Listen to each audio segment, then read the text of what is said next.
Hi guys, we're going to make Salisbury steak.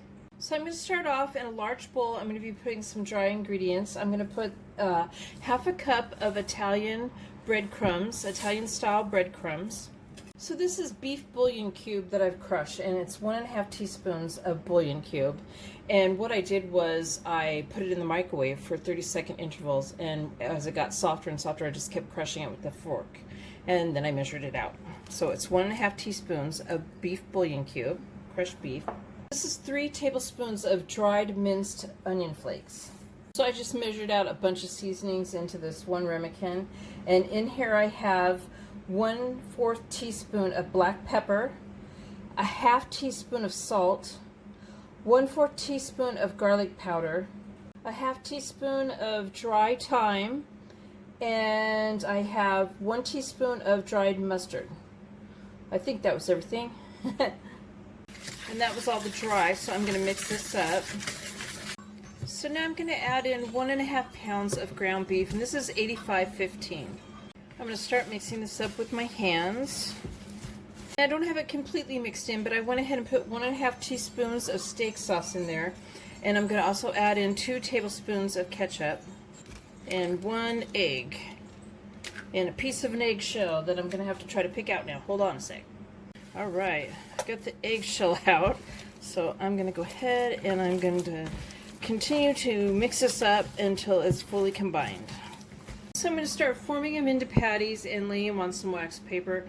And I just made a ball with a hamburger and flattened it out and then started shaping it into a oval.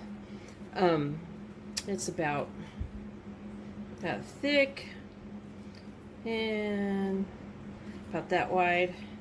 And I'm going to place them on here. So in a large cast iron pan over medium-high heat, I'm heating up 2 tablespoons of unsalted butter and 1 tablespoon of olive oil. Altogether, this made 8 patties. So I'm going to fry this in 2 batches. I'm going to cook them 5 to 6 minutes on each side, and then I'm going to remove them to a platter. Okay, I'm going to put the meat to the side. Okay, so I turn the heat down to medium. I have 2 cups of beef broth. It's with the sodium in it. And I have 3 tablespoons of cornstarch.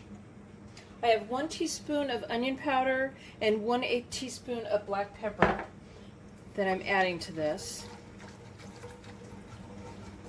And I'm just going to stir it around until it becomes gravy. So my gravy's nice and thick, so I'm going to go ahead and I'm going to add my Salisbury steaks back into the gravy. And I'm going to cover them with the gravy too. I'm going to spoon the gravy over them. Okay, so the gravy got thickened. I added them back into the gravy. I covered them with a little bit of the gravy, flipped them over so they were all covered, and spooned some on it. And I'm going to let it cook in the sauce for just about a minute, not very long. So there's my Salisbury steak. I hope you guys like this video. Please give my video a thumbs up, and thank you guys for watching.